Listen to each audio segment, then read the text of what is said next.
नमस्कार, मैं हूं रजत सिंह और ये है यूपी तक। इससे पहले आपको खबर सुनाई जाए, जरूरी बात।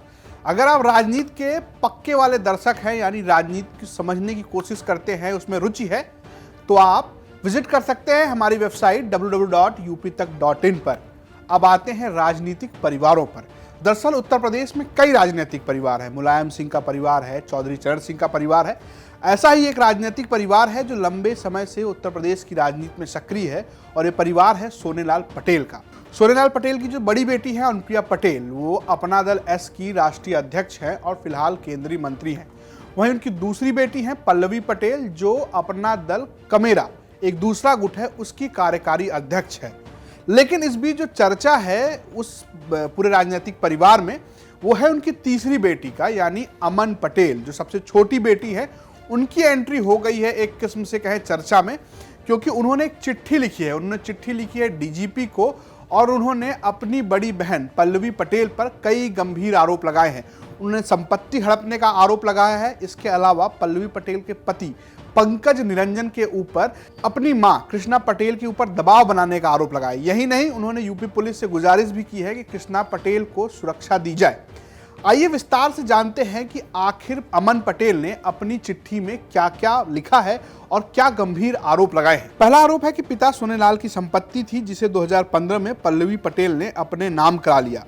दूसरा आरोप है कि पल्लवी पटेल ने 2017 में विवाह के बाद पति पंकज निरंजन को बिना जानकारी के सोनेलाल व्यवसायिक ट्रस्ट का सदस्य बना दिया। तीसरा आरोप है कि पल्लवी ने 2019 की लोकसभा चुनाव में मां कृष्णा पटेल को फूलपुर सीट से नहीं लड़ने दिया। उन्हें गोंडा से जबरदस्ती लड़ाया गया, जबकि पति पंकज को फूलपुर से लड़ाया गया।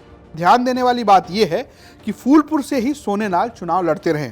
चौथा आरोप यह लगा है कि 22 सितंबर 2021 को पल्लवी पटेल ने दबाव बनाकर कृष्णा पटेल से जबरदस्ती अपने आप को उनका राजनीतिक उत्तराधिकारी घोषित कराया। ये तो रही आरोपों की बात।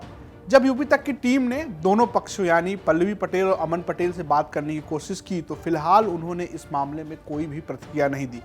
हालांकि हम आपको बताते हैं कि ये जो संपत्ति की लड़ाई है, उसका दूसरा पहलू क्या है, यानी कि राजनीतिक विरासत की जो लड़ाई है सोनेलाल पटेल की। दरअसल डॉक्टर सोनेलाल पटेल वो उत्तर प्रदेश के एक बड़े इलाके में कुर्मी समुदाय की पॉलिटिक्स करते रहे।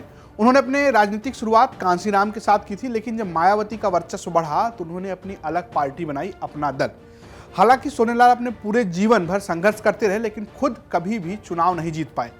असली जो गेम पलटता है वो पलटता है सन 2012 में, जब अनुप्रिया पटेल की एंट्री होती है सोनेलाल के मृत्यु के बाद अपना दल की पार्टी में, और वो 2012 में रोहिणिया सीट से विधायक बनती हैं। 2014 में अनुप्रिया पटेल का गठबंधन होता है, यानी कि अपना दल का गठबंधन होता है भारतीय जनता पार्टी से, और कुल 2 सांसद जीतकर आते हैं और अनुप्रिया पटेल पहली बार केंद्रीय मंत्री बनती है। यहीं से कहा जाता है कि यहीं से पारिवारिक कलह की शुरुआत हुई, परिवार में फूट पड़ा और पार्टी 2 भागों में टूट गई। पहली जो पार्टी बनी वो बनी अनुप्रिया पटेल की अध्यक्षता में अपना दल एस, यानी अपना दल सोनेलाल। दूसरा जो दल बना अपना दल कमेरा, उसकी फिलहाल कार्यकारी अध्यक्ष पल्लवी पटेल है। इसी पार्टी के जरिए कृष्णा पटेल यानी सोनेलाल पटेल की पत्नी और अनुप्रिया पटेल की मां भी अपनी राजनीति करती रही।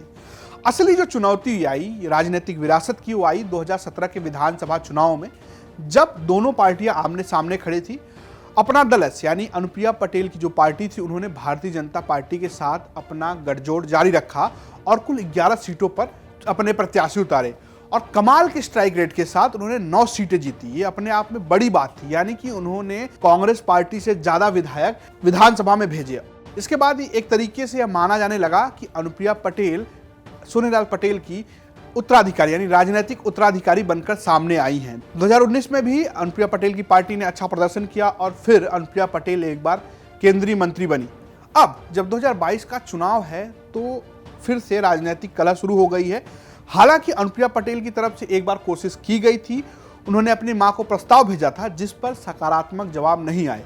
अब अमन पटेल की एंट्री हो गई है, संपत्ति को लेकर विवाद है और ये सारा विवाद चर्चा में है। अब देखने वाली बात यह है कि इसका असर राजनीति में कितना पड़ता है। क्या कुर्मियों का वोट विभाजित होता है? क्या अपना दल को नुकसान होता है, यानी अपना दल एस को नुकसान होता है? अगर अपना दल एस को नुकसान होता है तो उसका नुकसान भाजपा को भी होगा। अब देखने वाली बात होगी कि इस चिट्ठी के बाद परिवार इस कलह को कैसे सुलझाता है। चलते चलते फिर एक बार एक जरूरी बात कि अगर आप उत्तर प्रदेश की खबरों में रखते हैं रुचि, तो आप विजिट कीजिए www.uptak.in पर, जहां मिलेगी आपको तमाम बड़ी अपडेट। और बने रहिए यूपी तक के साथ।